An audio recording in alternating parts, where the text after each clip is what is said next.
avez la parole. Merci, Monsieur le Président, mes chers collègues. La Commission examine donc ce matin la proposition de loi relative à la gratuité des transports scolaires.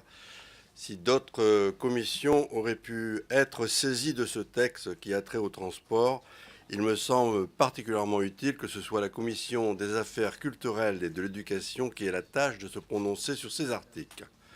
En effet, c'est la question même de l'accès à l'école qui est en réalité au cœur des ambitions de cette proposition de loi. C'est l'égalité des chances qu'il s'agit de favoriser ici. Car, comme vous le savez comme moi, le coût des transports scolaires représente pour beaucoup de familles un budget significatif. Lorsque la gratuité des transports n'est pas assurée, c'est un sacrifice financier non négligeable qui est exigé des familles et qui n'est pas sans conséquence sur le déroulement de la scolarité de leurs enfants comme sur leur choix d'orientation.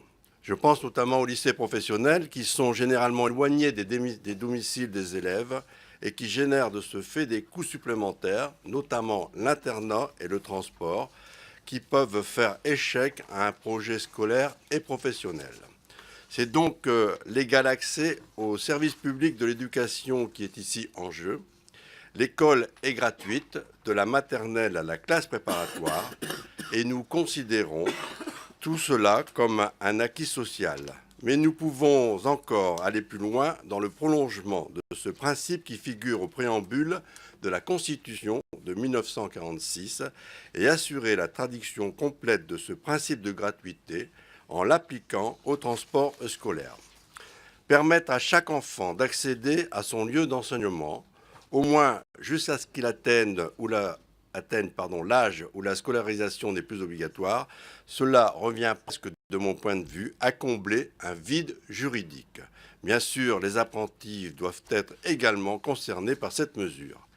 Il est évident que cette proposition de loi n'a pas vocation à régler dans le détail les contours de cette gratuité.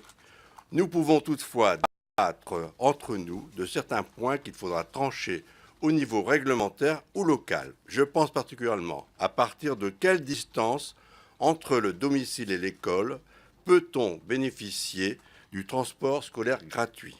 Une contribution minimale doit-elle être exigée des familles? Faut-il intégrer le quotient familial à l'équation? La proposition de loi reste ouverte sur ces différents points et a pour vocation première d'ériger la gratuité en principe. Du reste, il me semble que la loi NOTRe a renforcé la nécessité d'une évolution législative. En effet, depuis le 1er septembre 2017, la compétence en matière de transport scolaire a été transférée des départements aux régions. Ce sont ainsi 2,1 millions d'élèves qui sont transportés chaque année par les régions en dehors de l'Île-de-France et environ 4 millions au total. Pour autant, les tarifs qui leur sont appliqués sont extrêmement variables, y compris au sein même d'une région. Les régions ont certes hérité en grande partie des politiques départementales dans ce domaine, mais il importe aujourd'hui de les pousser à harmoniser sur leur territoire le coût et la qualité des transports scolaires qui relèvent de leurs compétences. En Occitanie, par exemple, les transports scolaires sont gratuits dans le Lot ou en Haute-Garonne, mais coûtent jusqu'à 220 € dans le Gard. Une telle situation ne me paraît pas acceptable dès lors que la compétence a été unifiée au niveau régional. Comment sortir de cette incohérence territoriale autrement que par le haut?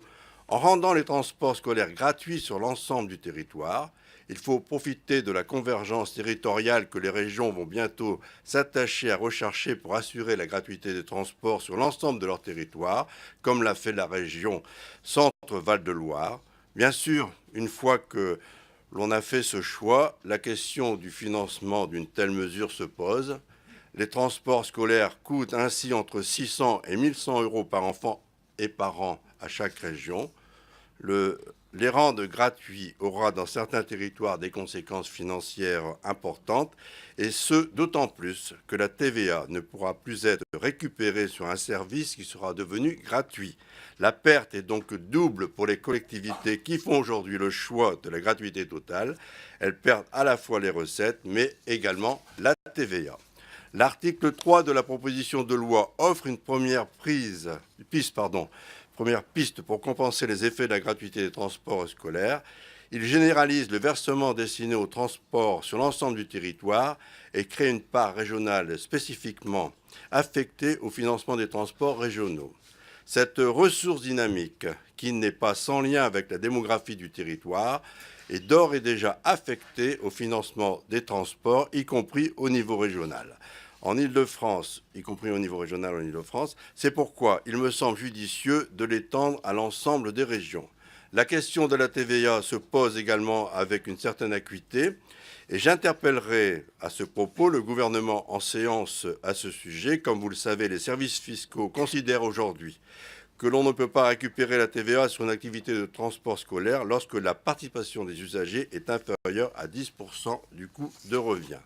En dessous de ce seuil, ils estiment que le service n'est pas rendu à titre réellement onéreux du fait de la déconnexion qui existe entre la contribution de l'usager et la contrepartie reçue.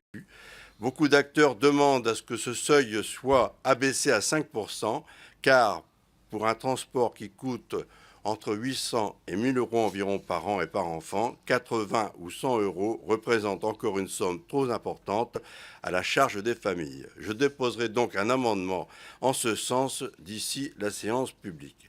Mes chers collègues, je me réjouis du débat que nous allons avoir sur les objectifs de cette proposition de loi, comme sur les moyens proposés pour les atteindre. Nous souhaitons, avant toute chose, ouvrir des pistes sur un sujet important.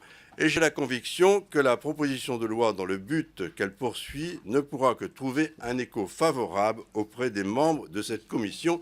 Je vous remercie. Merci, monsieur le rapporteur. La parole est aux orateurs des groupes.